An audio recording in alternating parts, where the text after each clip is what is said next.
toilets didn't exist. No bathrooms, no toilet paper, no flushing sound of civilization. So when ancient humans had to go, where did they go? Meet Knock. Knock has just eaten berries, roasted meat, and something his cousin found under a rock. Now his stomach makes the oldest sound in human history. But there is one big problem. There is no bathroom. No door to close, no phone to scroll, no little fan making awkward noise. Just Knock, the tribe, the bushes, and the terrifying question: how far away is far enough? Today, going to the bathroom feels private. You close a door. You lock it. You pretend nobody heard anything. Then you come out like nothing happened. Modern humans have plumbing, toilets, soap, paper, tiles, air freshener, and scented candles with names like Ocean Morning. But for most of human history, none of this existed. The human body, however, did not wait politely for technology. People still had to eat. People still had to drink. And yes, people still had to poop. So before toilets, humans had to solve one of the most basic problems of survival.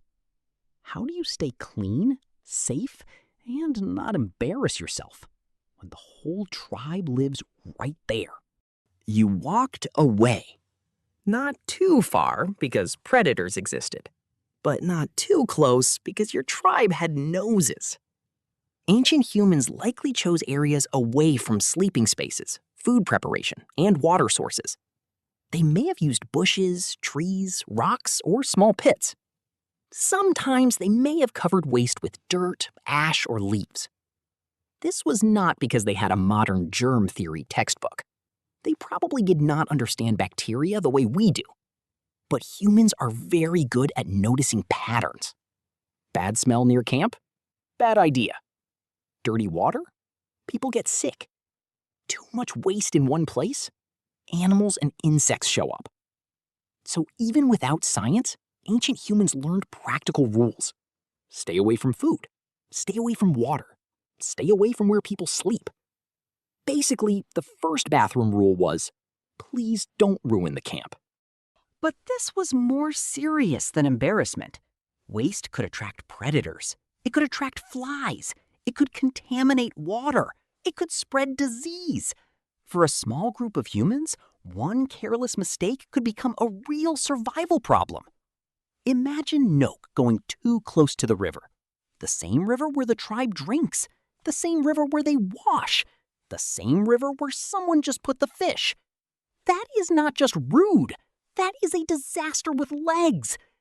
Ancient survival was not only about hunting mammoths and making fire. It was also about managing the invisible dangers of everyday life. Where to sleep, where to throw bones, where to put fire, where to go to the bathroom. A tribe that handled these things better had a better chance of staying healthy. Over time, humans became more organized. Hunter-gatherers moved often, so they did not always need permanent toilets. If the camp moved, the waste problem moved behind them. But once humans began living in larger settlements, everything changed. More people meant more waste. More waste meant more smell. More smell meant more sickness, more insects, and more chaos. Early communities needed systems. Some ancient people used pits. Some used designated outdoor areas. Some early settlements developed drainage channels. In later civilizations, toilets became more recognizable. Ancient Mesopotamia, Egypt, the Indus Valley, Greece, and Rome all developed different ways to manage waste and water. But long before fancy public toilets or sewer systems, the basic idea was the same. Separate waste from people. That is it. Simple idea. Huge impact. It may not sound heroic, but sanitation is one of the quiet superpowers of civilization. A spear helps you survive one animal. Clean water helps everyone survive tomorrow. Here is the strange part. The toilet is not just a comfort invention. It is a social invention. Because when humans live alone in the wild, the problem is small. But when humans live together, the problem becomes political. Who goes where? How close is too close? Who cleans it? Who is responsible when the camp smells like regret? The bathroom is really about boundaries, privacy, cleanliness, respect, health. Nock may not have had a ceramic toilet, but he still had rules. Maybe not written rules, more like angry tribe eye contact rules. If Nock made the wrong choice, he would know. No court, no police, just 10 prehistoric people staring at him silently. And honestly, that might be worse.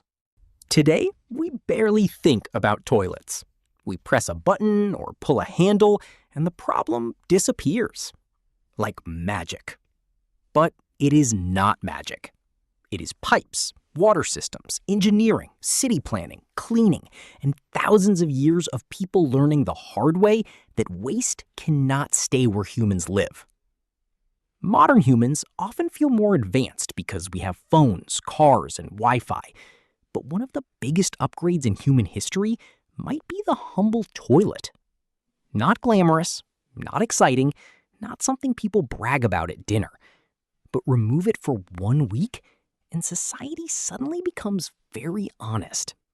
Your phone battery matters less when the bathroom does not work. So where did humans go before toilets? Probably away from camp, behind bushes, into pits, near trees, wherever was safe, private enough, and far from water. It was not perfect. It was not comfortable, and it definitely was not scented like ocean morning. But it worked well enough for humans to survive, learn, settle, and eventually build civilizations with drains, sewers, bathrooms, and toilets.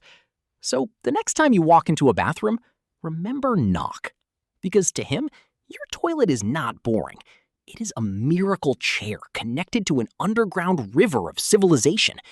And maybe the most underrated invention in human history is not the wheel. It is the thing you sit on while scrolling about the wheel.